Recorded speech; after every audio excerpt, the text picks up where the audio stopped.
Assalamualaikum teman-teman, saya Vivi Diana. Saya Anissa Truya. Saya Faisal Sinaga. Kami dari kelompok 2 saat ini sedang berada di salah satu pusat perbelanjaan yang ada di Kota Medan, yaitu MMTC. Bye.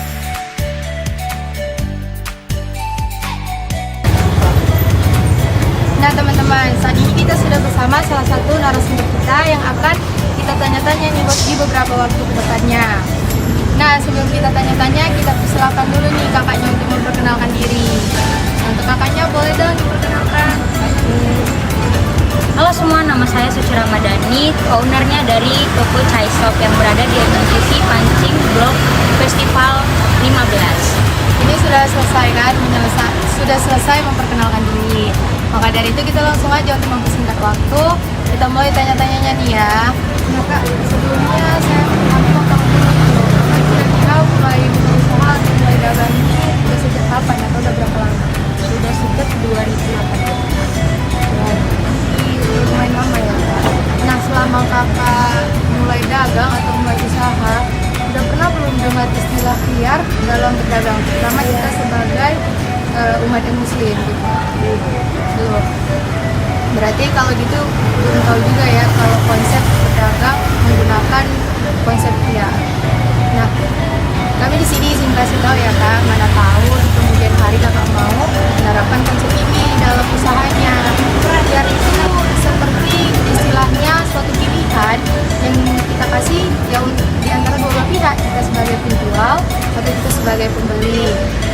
Dimana pilihan itu berupa kita untuk mau melanjutkan atau membatalkan.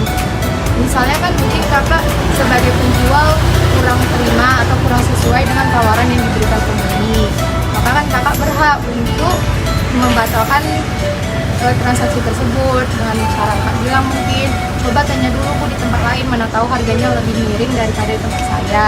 Begitu pula ketika misalnya pembeli mungkin entah warnanya kurang sesuai gitu kan, nah dia berhak untuk membatalkannya. Nah setelah itu kira-kira selama ini kalau misalnya ada yang menukarkan barang ke kakak atau yang membatalkan barang ke kakak, apa gitu yang menyebabkan? Biasanya kita kasih tempo ya untuk dalam 3 hari pengembalian gitu. Kalau misalnya lebih dalam 3 hari pengembalian itu nggak boleh kembali lagi. Karena itu juga sudah syarat penjual beli kayak gitu juga. Nah, yang kakak terapkan itu sebenarnya sudah termasuk dalam salah satu macam jenis khiyar, yaitu khiyar syarat. Kakak memberikan tempo waktu ke dianya atau mungkin syarat kakak ketika sudah lewat dari waktu yang telah ditentukan sudah tidak bisa lagi membatalkan. Nah itu namanya hak ada di kakak gitu. Selain dari itu, mana tahu kakak mau menerapkan ada juga ini biar majlis atau hak kita membatalkan pada masa kita terima kasih. Misalnya pembelinya kakak bilang kalau sudah pulang atau sudah balik barang tidak bisa lagi ditukarkan, tapi kalau dia misalnya masih berada di tempat, di kiosnya, di toko, itu masih bisa kita untuk mempunyai pilihan batal atau melanjutkan video tersebut. Ada tanggapan kakak gimana nih, kan kakak jual online juga kan? Kalau ada pelanggan yang beli toko lah, langsung tiba-tiba dia memberikan barangnya karena dia butuh barang. Kalau yang online sama yang beli di toko langsung itu berbeda. Kalau di online itu ada kan pengajuan. Kalau dari pihak Shopee-nya atau pihak Tokopedia dari pihak itu kan ada. Gitu. Kalau itu tergantung juga, itu harus disertakan dengan videonya. Ada syaratnya harus disertakan videonya. Betul sana atau enggak, bisa jadi kan itu memang ditukar atau gimana gitu kan, nggak dari kita. Kalau misalnya langsung, ya seperti tadi 3 hari pengembalian. Syaratnya 3 hari Iya. pengembalian. Iya. Ya itu juga ada salah satu di jenis khiyar Aika.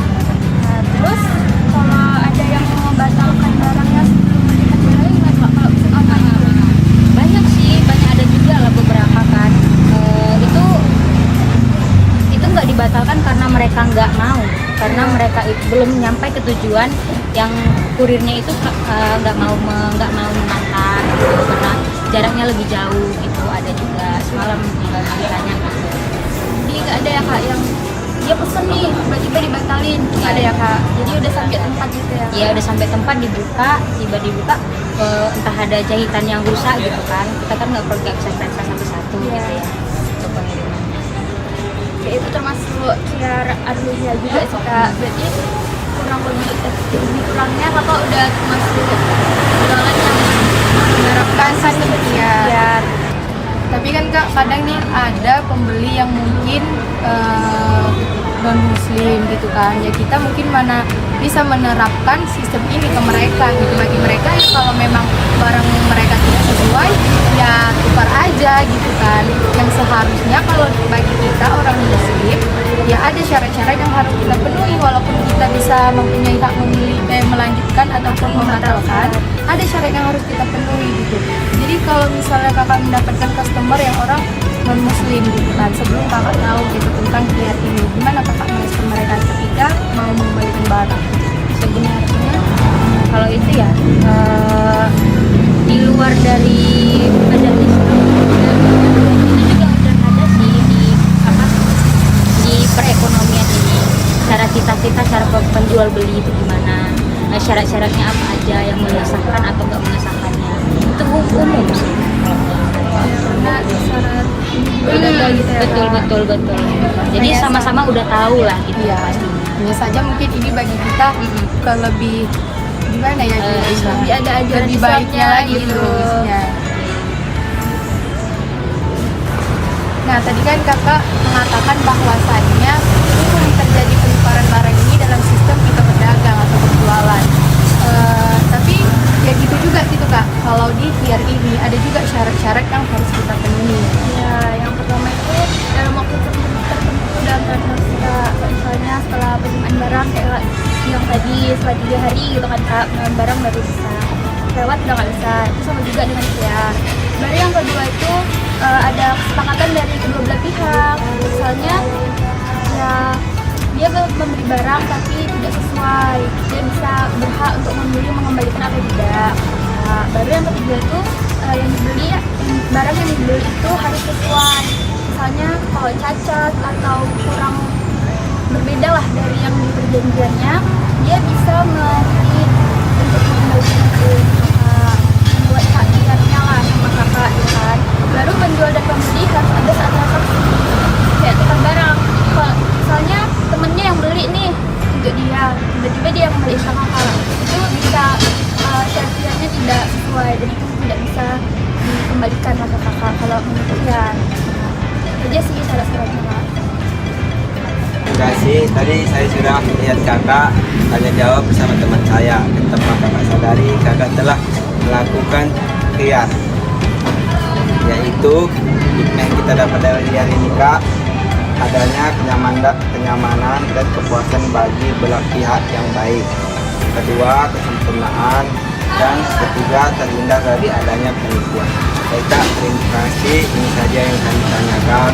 Mungkin kalau ada kata-kata salah